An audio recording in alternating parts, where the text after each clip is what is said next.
Hello students, this is CA Vishal Jain, your educator for ACCA Financial Reporting and Strategic Business Reporting.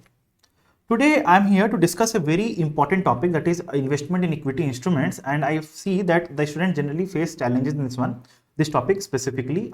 Though in my regular class I cover this topic in the topic financial instruments and again in the topic group accounting. But yes, I am discussing this with the students so that they understand this topic exhaustively. Okay, so in this video, I'll be discussing from the overall approach, okay, the holistic approach. What is the impact of financial instruments? What is the impact of group accounting? Everything we'll discuss. Okay, don't worry at all. We will discuss from each and every point of. Still, after watching this video, if you have any queries, definitely you can discuss with me. Okay, my details are given in the description box. Okay, so let me discuss this the accounting treatment. Now understand, the topic that we are going to discuss today is investment in equity instruments, and as I have said that I will be discussing the holistic view of the accounting here. Please watch the video till the end to get the overall understanding of this transaction. Now, so understand, investment in equity instruments are always of two types. Okay, a normal investment, let's suppose we purchase 1% or 2% of the investments in any particular company, normal investment.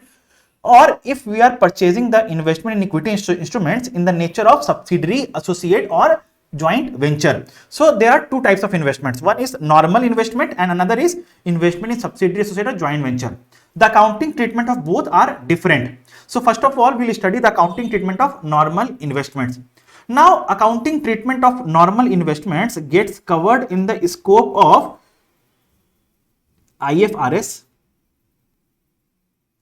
9, gets covered in the scope of IFRS 9. Now, which states that the default classification of investment in equity instruments is FVT P&L, that is fair value through profit or loss. Why specifically? Because as we studied in the classification of financial assets, that the financial assets can be classified at amortized cost method and you can say fair value through OCI or fair value through P&L. For that, we in our class we discussed that we have to test two things. One is the business model test and one is the contractual cash flow test. What is the meaning of contractual cash flow test? The contractual cash flow test basically means that the principal and interest from the instrument will be received on a specified date and there are no other rights. Now, in case of investment in equity instruments, first of all, I am not receiving the principal and interest on specified dates.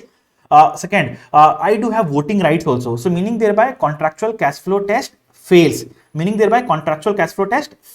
And since it fails, it cannot be classified at amortized cost method, nor it can be classified at FVT OCI, and hence it can be classified only and only at FVT P&L. That is a default classification of investment in equity instruments. Okay, that is a default classification, but again the standard gives us an option to measure at FVT OCI. Okay, it gives us an option to measure at FVT OCI if the investment in equity instruments is held for long term and strategic reasons. If it is held for long term and strategic reasons, but when the standard gives us this option, it puts some condition also. What is the condition? That this option to measure at FVT OCI is available only at the time of initial recognition,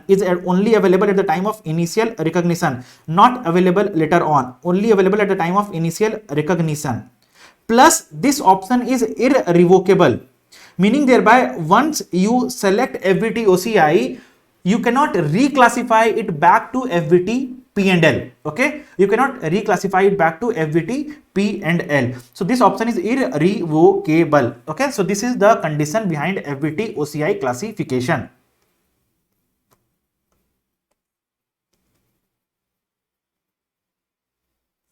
I hope you have understood this part. Now further, the accounting for investment in subsidiary, associates or joint ventures. Now understand, as I mentioned, the accounting treatment of normal investment is measured as per IFRS 9, okay, which states that the investments can be measured at FVT P&L or FVT OCI, provided there are some conditions. Now, when you are measuring the investment in subsidiary or associate or joint venture, IAS 27, which deals with separate financial statements, states that it can be measured, these investments can be measured at cost or fair value or equity method. Now, if it is measured as per fair value, definitely IFRS 9 is there. Okay, IFRS 9 is there. Okay, But if you measure it per cost, it gets out of scope of IFRS 9. If you measure it per equity method, it gets out of scope of IFRS 9. Okay, so only if it is at fair value, it is in scope of IFRS 9. But if it is measured at cost or equity method, it is out of scope of IFRS 9. It is out of scope of IFRS 9. Okay, now meaning thereby, if it is measured at cost, it is covered under the scope of IAS 27. If it is measured at equity method, it is under the scope of IAS 28. So this is how the accounting treatment should happen in the books of separate FS of the parent company or separate FS of the investor company. Okay, separate FS of the investor company. Okay, now, so just to give you the crux of what we have discussed so far, let's suppose this is an investor, this is an investor, and this is an investee.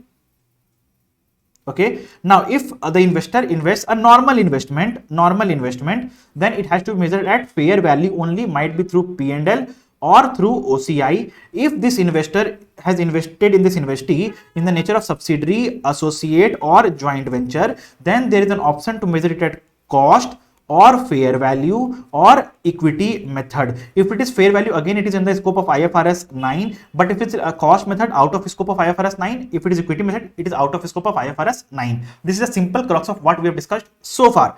Now this is the accounting treatment in the SFS of the parent company or the investor company. Now comes the question, what should be the treatment in consolidated FS? Now if it is an investment in subsidiary, we will apply acquisition method. Now what is the meaning of acquisition method? Basically we recognize all the assets and all the liabilities of subsidiary company. We recognize NCI for the portion that is not owned by us but controlled by us, that is NCI. We de-recognize the investments, and for the differential part we recognize goodwill or gain on bargain purchase. For investment in associates or joint ventures, we measure as per equity method. Which is covered under IAS 28. So this is the overall accounting treatment of investment in equity instruments of another company. Okay, that will be the nature of normal investment, or that might be in the nature of subsidiary, associate, or joint venture, the accounting treatment of which differs. Now just to give you again the crux of it, the investment can again be of two types. Just giving you the simple crux: normal or subsidiary, associate, or joint venture. So if it is normal, definitely fair value through P&L or through OCI. If it is OCI, the option is available only at the time of initial recognition, and this option is irrevocable. And if it is subsidiary, associate, or joint venture, we have to assess two things: parent, and in the books of parent company, or that the investor company, and in the books of group accounting, consol FS. In the parent, it can be measured at cost, it can be measured at fair value, or it can be measured at equity method. If it is a group, we have to see whether it is an investment in subsidiary or associate or joint venture.